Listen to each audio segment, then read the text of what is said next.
Padre, gracias Señor, porque la palabra que sale de mi boca va a ser palabra de Dios, en el nombre poderoso de Jesús. Amén y amén.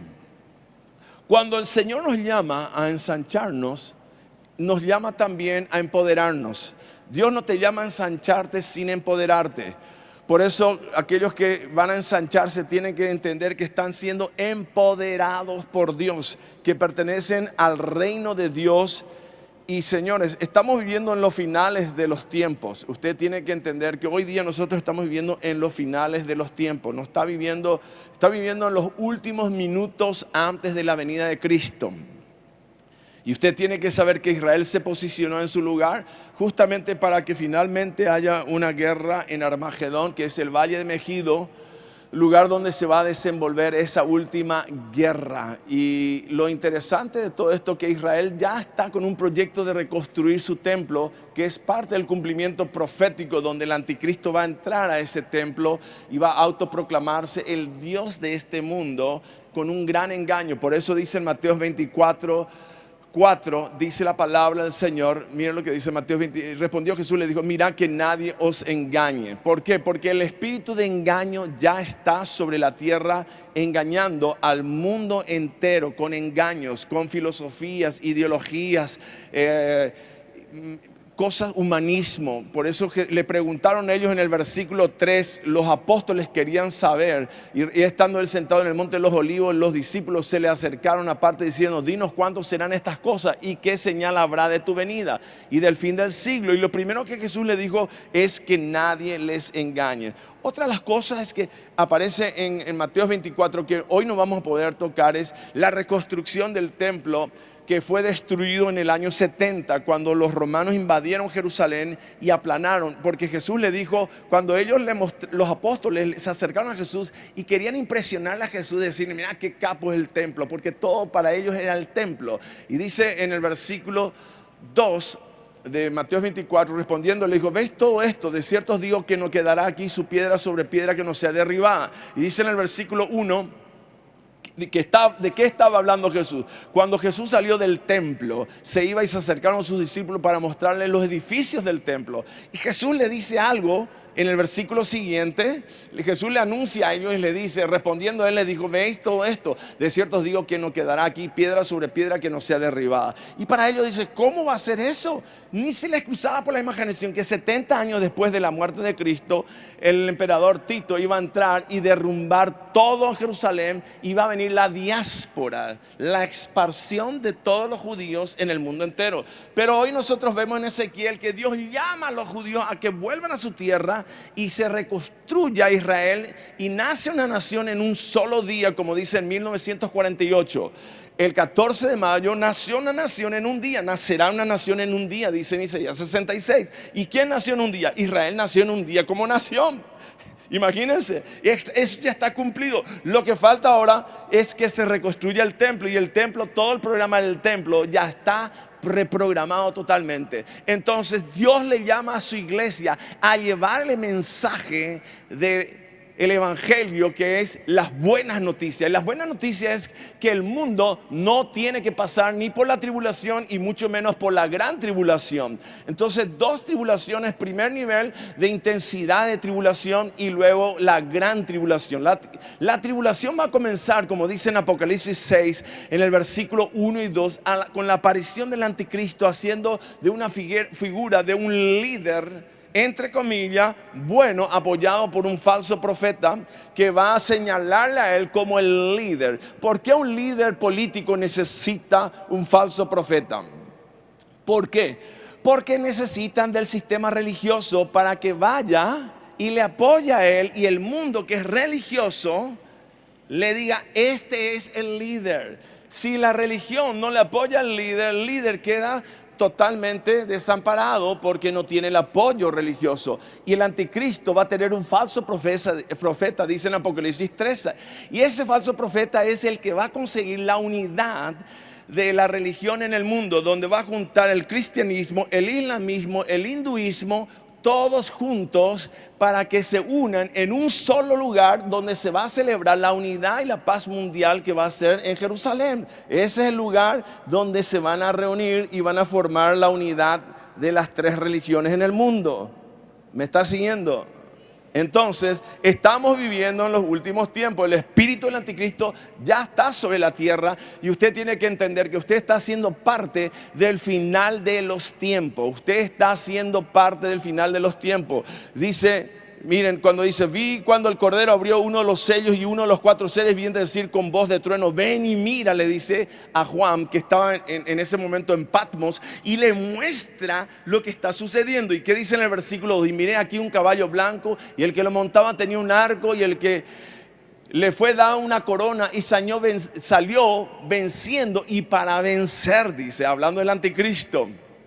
Y cuando dice, siguiendo un poco más, ¿qué empezó a ocurrir cuando apareció el anticristo? Y salió otro caballo, estamos en el versículo 3. Y cuando vio el segundo sello, oí el segundo ser viviente que decía, ven y mira. Y en el 4 dice, y salió otro caballo bermejo y al que lo montaba le fue dado el poder para quitar, ¿qué cosa?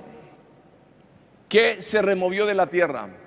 La paz. Porque iba a haber una paz falsa, pero se removió cuando Él se manifieste al mundo, porque viene montado en un caballo blanco.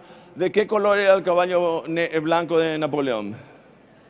Blanco. Napoleón, todos los generales querían un caballo blanco, ¿verdad? Entonces, pero Cristo no viene con un arco, Él viene con una espada. Así dice en Apocalipsis. Entonces, salió otro caballo. Cuando aparece este Señor, dice, sacó la paz y empieza la tribulación y que se matasen unos a otros y se le dio una gran espada. Y dice en el siguiente verso, y cuando abrió el tercer sello, oí el tercer viviente que decía, ven y mira, dice, y miré, y aquí un caballo negro y el que lo montaba tenía una balanza en la mano. ¿Y qué ocurría? Y oí una voz del medio de los 4 seres vivientes que decía, 2 libras de trigo, 1 denario, 6 libras de cebada por 1 denario, pero no dañes el aceite ni el vino. ¿De qué está hablando? De una crisis económica, el producto de la guerra, que es lo que ocurrió cuando apareció Hitler. Finalmente el marcos quedó sin un valor financiero ni poder económico y los alemanes tenían que ir a comprar en carretilla con dinero a comprar pan que no había. Entonces una crisis.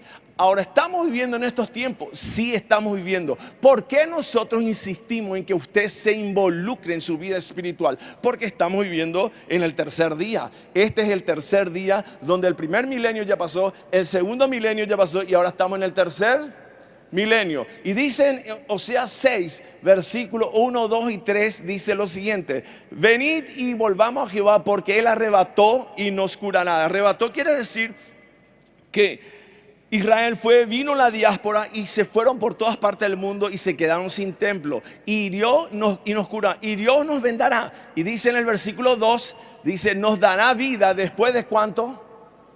¿Después de cuándo? Y ya los 2 días pasaron. ¿Cuándo Israel se convirtió en una nación? Después de 2 días. En el segundo milenio ya Israel ya tiene vida de vuelta. Aleluya. Para el que tenga oído, que oiga, y nos resucitará y viviremos delante de Él. Pero mira lo que dice en el siguiente versículo, dice, y conoceremos y proseguiremos en conocer a Jehová como el alba está dispuesta a su salida y vendrá a nosotros como la lluvia tardía y temprana en la tierra. Quiere decir que cuando ellos le conozcan al Señor, volviendo al versículo 2, dice, y nos dará vida después de 2 días y al tercer día nos resucitará, porque después de 2 días nace Israel, pero en el tercer milenio es cuando Israel recibe el Espíritu. Yo no sé si usted está capturando esto, pero estamos en el tercer milenio, estamos en el tercer día y ellos van a recibir el derramamiento. Por eso dice en el siguiente versículo, y derramaré mi espíritu. Va a haber un gran avivamiento en Israel y en toda esa zona cuando la iglesia ya no esté aquí, porque la iglesia va a ser removido antes de que venga la tribulación. ¿Por qué? Porque Dios no nos puso para la ira, Dios te puso para estar en su presencia. Por eso dice en 1 Tesalonicenses 4:16, dice la palabra que Jesús mismo, porque el Señor mismo dice, con voz de mando y con voz de arcángel y con trompeta de Dios descenderá del cielo y los muertos en Cristo resucitarán primero y luego nosotros los que vivimos durante ese tiempo seremos arrebatados juntamente con ellos en las nubes para recibir ¿a quién? A Cristo en el aire, y así estaremos siempre con con Él. Una es cuando la iglesia se va junto con Cristo y otro cuando Cristo viene con la iglesia. Lo primero es al comienzo de los 7 años de tribulación, cuando la iglesia es removida y ya no hay oposición en oración, en guerra espiritual, en intercesión, en principio y valor. Entonces viene la tribulación y viene la gran tribulación y luego ya la iglesia viene con Cristo. Amén. En el comienzo la iglesia se va con Cristo y al final de los 7 años de tribulación la iglesia viene con Cristo a establecer su reino, donde finalmente el que engaña, miren que nadie les engañe, dice en Apocalipsis 20, versículos 1, 2 y 3. Vi un ángel que descendía del cielo con la llave del abismo y una gran cadena en la mano, dice. Y prendió al dragón, la serpiente antigua que es el diablo y Satanás, y lo ató por ¿cuánto tiempo? 1000 años. Esos son los 1000 años que Hitler quería instalar en la tierra. También los musulmanes dicen que van a haber 1000 años de gobierno islámico en la tierra. Ellos dicen eso, es parte de su programa. Pero nosotros sabemos que Cristo viene y que la iglesia con Cristo van a gobernar 1000 años aquí en la tierra. Y dice, fue atado por 1000 años, y dice en el versículo 3, y lo arrojó al abismo y lo encerró y puso sus sellos sobre él para que no, ¿qué cosa? Engañase más a las naciones hasta que fuese cumplidos los 1000 años, y después de esto debe ser exaltado por un poco tiempo para probar, porque el diablo está contratado para probarte. Decirle que está al lado, el diablo es el que te va a probar. Y usted dice, yo no quiero que me pruebe. Vas a ser probado, a ver si sos fiel. Lo primero que hizo es probarle, porque cuando Dios le dijo a Eva, como dice en Génesis 3:1, mira lo que dice en Génesis 3:1 y 2, pero la serpiente era astuta más que todos los animales del campo que Jehová Dios había hecho, la cual dijo la mujer, con que Dios te ha dicho, con que Dios, cuando Dios te dice algo, es una ley. Y lo único que vos tenés y yo que hacer, ¿qué es? Obedecer, no cuestionar. La palabra dice y vos tenés que conectarte. Pero la serpiente viene y con que te dice, no es que yo te digo, está escrito lo que yo te estoy diciendo. Y si vos no corroborás, es simple porque sos un irresponsable, una irresponsable de no corroborar lo que yo te estoy diciendo. Vos tenés que corroborar todo lo que yo te digo que está escrito. Por eso siempre nos vamos a la palabra. Y fue engañada con que Dios te dijo. Y ese es el engaño. El engaño que es relativizar la palabra, atacar la verdad de Dios, porque lo único que te puede hacer libre es la palabra. Y la palabra es igual a la verdad de Dios. Y la verdad te hace libre. Entonces, ¿qué hace? Dice, a la luz llaman oscuridad y a la oscuridad ahora llaman luz. Eso es lo que dice en Isaías capítulo 5. Hay de aquellos que llaman esto a esto. Hay de aquellos, dice. Entonces, ¿por qué? Porque viene la tribulación y viene la gran tribulación sobre la tierra. Y lo que estamos experimentando es apenas el comienzo de los dolores de parto, como dice en Mateo 24, versículo 5.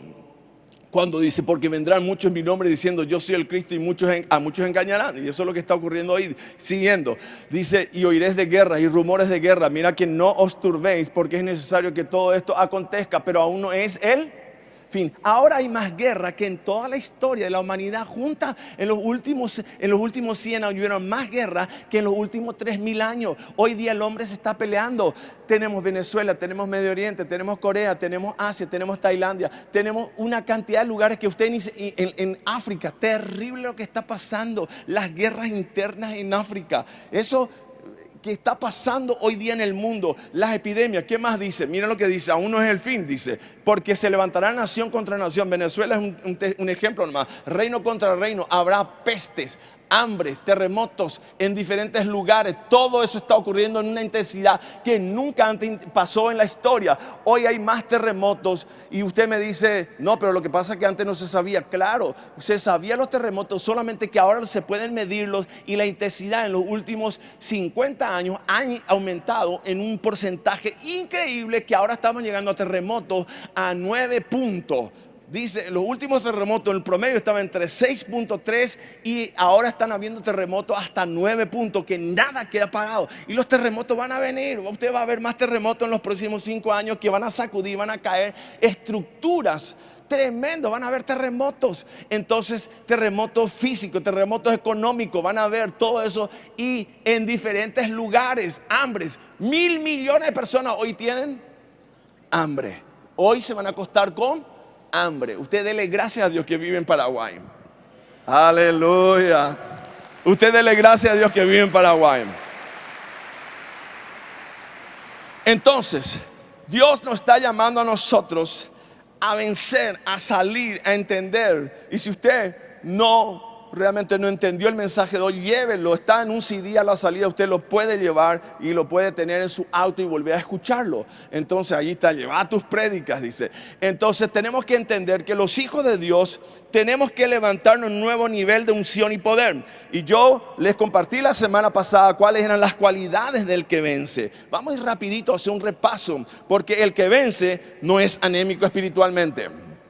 Por eso dice en Efesios 6:10, ¿qué dice? Efesios 6:10, fortaleceos en el Señor. Un hijo de Dios, ¿qué tiene que hacer? Fortalecerse. ¿Cuándo? Todos los días. ¿Cuántos de ustedes desayunaron hoy? ¿Cuántos no pudieron desayunar? No, entonces un cafecito antes de entrar, por lo menos un cafecito, pero nos fortalecemos. Amén. ¿Cómo yo me voy a fortalecer en el Señor? Teniendo mi hora con Dios. Todos ustedes tienen que tener su hora con Dios. Todos ustedes por lo menos una vez al mes tienen que venir a una vigilia o una hora a las 5:30 a orar por lo menos una vez para aprender. ¿Para qué viene a las 5:30? Para aprender a orar. Amén. Para aprender a reprender, para aprender a tomar autoridad. ¿Para qué? Para desarrollar sus músculos espirituales. El cuerpo le dice que no, pero el espíritu le dice que sí. Entonces usted tiene que vencerse a sí mismo y decir, me voy a levantar. No quiero levantarme, pero me voy a ir. Porque el enemigo te ataca y te toca un violincito ahí. No te levantes, duerme más. Quédate en tu cama y no ores nunca más. ¿Por qué? Porque cuando oras, el mundo espiritual se mueve. Amén. Entonces, el que va a vencer, ¿qué tiene que hacer? Todos los días fortalecerse en el nombre de Jesús. Decirle que está, fortalecete. Ahora, el que va a vencer tiene que invertir en vestirse todos los días de Dios. Versículo 11, ¿qué dice?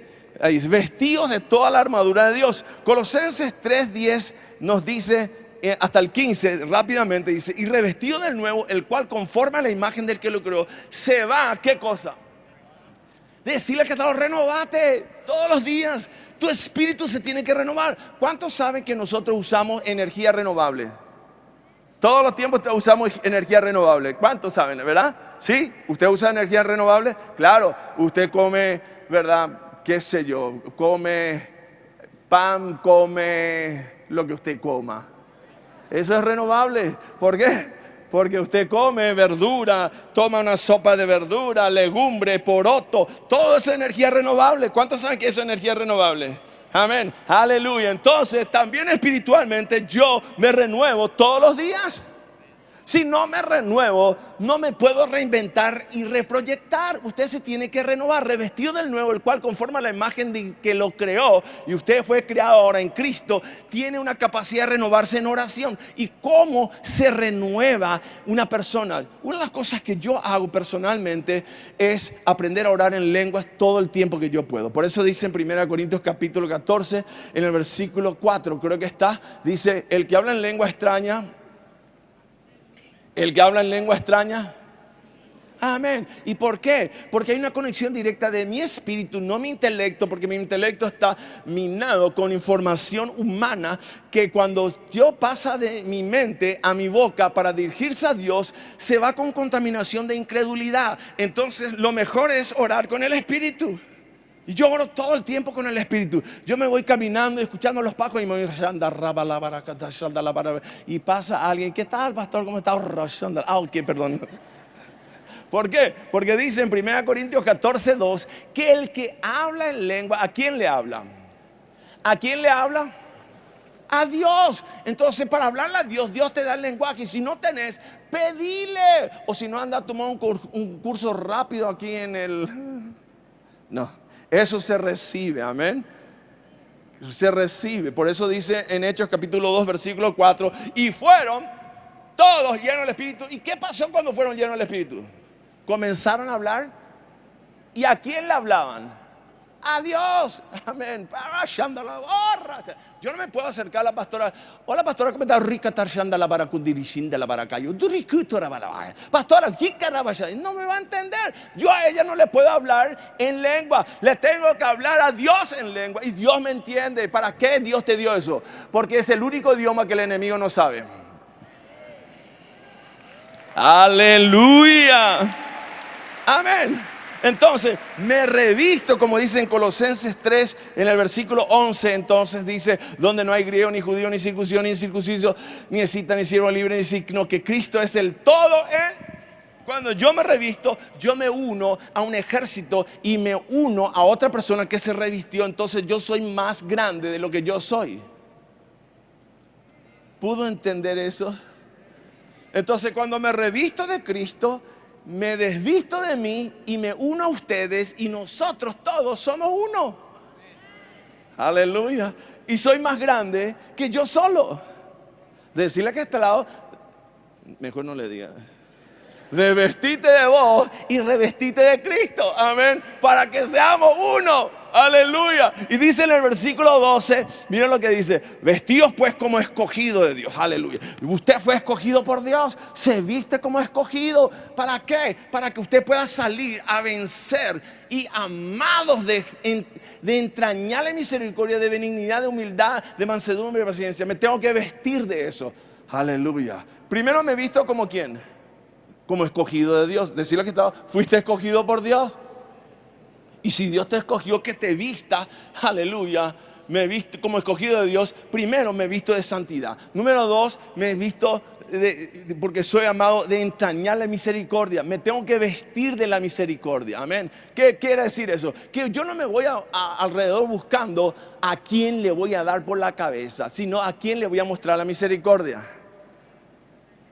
Aleluya. Y la pastora ya me baja más lento, pero me pasa el tiempo, pastora. Y ustedes se me van a ir porque están con hambre, algunos de ustedes. Me he visto de entrañable misericordia. ¿Y de qué me he visto? De benignidad. ¿De qué más me tengo que vestir?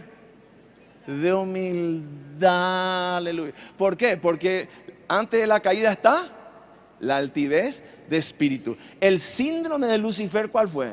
La soberbia. De decirle que vestir de humildad. Aleluya. ¿Verdad? Vestir de humildad. Eso tiene que ver mi relación con la pastora. Por ejemplo, yo estoy en una discusión y de pronto yo sé que tengo la razón porque ella, entonces, ¿y vos por qué? Entonces, mi amor, te pido perdón, me visto de humildad, me humillo y te pido perdón. Aunque te equivocaste, no tenés razón en nada, yo tengo razón. Pero me visto humildad y le digo, perdóname, mi amor. ¿Verdad? Y no trato de explicarle que lo que ella estaba haciendo, yo no estaba de acuerdo. Entonces no es que yo trato de explicarle a la gente que yo tengo razón, pero le pido perdón porque el pastor dijo. No, usted le pide perdón y se viste de humildad. Decirle que está vestido de humildad. Aleluya. Hay gente, la humildad se nota enseguida en la gente, porque si usted no se viste de humildad, su propio brillo va a hacer que usted se quede ciego. Amén. Su propio brillo, el brillo personal va a hacer que no se vea el brillo de Cristo. Entonces me visto de mansedumbre. Me visto de qué más. Me tengo que vestir todos los días luego. Paciencia. ¿Cuánto le falta paciencia? Aleluya, aleluya, ¿verdad? Tu hijo no hace lo que vos querés. Tu marido todavía, paciencia, mujer. El marido ese que tenés va a cambiar, pero tenés que vestirte de paciencia. Amén. Aleluya, decirle que estamos vestidos de paciencia. Lo que pasa es que algunos se visten de paciencia y ya quieren todo, ya. No, así no vamos a poder crecer, así no nos vamos a extender. Nosotros tenemos que extendernos a través de la atmósfera del reino de Dios. Los otros son bloqueos que impiden el crecimiento. Vestidos como escogidos de Dios. Yo tengo que vestirme todos los días. ¿Y cómo hago eso? Señores, primero usted se baña para vestirse, amén. Aleluya. ¿Cuántos se bañan para vestirse y ponerse ropa nueva? Gloria. ¿Y cuántos no se bañan? ¡Qué mugre! Hay gente que no se baña y se pone la misma. Y después usted ya sabe lo que se huele. Ni con spray, ni con nada se va. Entonces, decirle que está, ¡bañate! ¿Qué es bañarse? exponerse a la presencia de Dios y pedirle perdón. Señor, gracias, te pido perdón porque fui impaciente. Te pido perdón porque me faltó misericordia. Te pido perdón porque no... Empezar a pedir perdón. ¿Y qué es pedir perdón? Comprometerse a tratar de cambiar las áreas de su vida que usted está teniendo dificultad y problema. Y le pide socorro. Amén. A Dios. ¿A quién le va a pedir socorro? A Dios. Él está. Porque Él te dice vestidos. Y esa es... nos vestimos del Señor, dice. Entonces yo le tengo que pedir socorro. Y para la gloria de Dios, esto todo es muy importante en nuestra vida. Entonces el que va a vencer tiene que entender que va a haber una oposición en nuestras vidas. Siempre, si usted va a salir para hacer un negocio, va a haber problemas, va a haber dificultad. No es que usted va a abrir las puertas y van a formar cola para entrar la gente a su negocio. No, hay dificultad. Usted tiene que entender que hay oposición en nuestras vidas. Siempre. Ay, justo cuando yo traté de cambiar, las cosas se me empeoraron. Y claro, trataste de cambiar, o dijiste que va a cambiar, y ahora viene el enemigo para probarte si verdaderamente quieres cambiar. Aleluya, amén. Dice, yo quiero cambiar, y justo se te empeora todo para ver si realmente estás queriendo cambiar. Para el que tenga oído, que oiga. Entonces, el que sabe que va a salir para vencer tiene que saber que hay oposición, y el que vence también tiene que definir quién es su adversario. En el versículo 12 de Efesios 6 dice la palabra, miren, porque no tenemos lucha contra... Yo defino quién es mi enemigo. Digan conmigo, yo defino que nadie que tiene sangre ni carne es mi enemigo. Que mi enemigo es el diablo, los principados. Y en el nombre de Jesús, yo le echo fuera. Amén. Amén. Aleluya.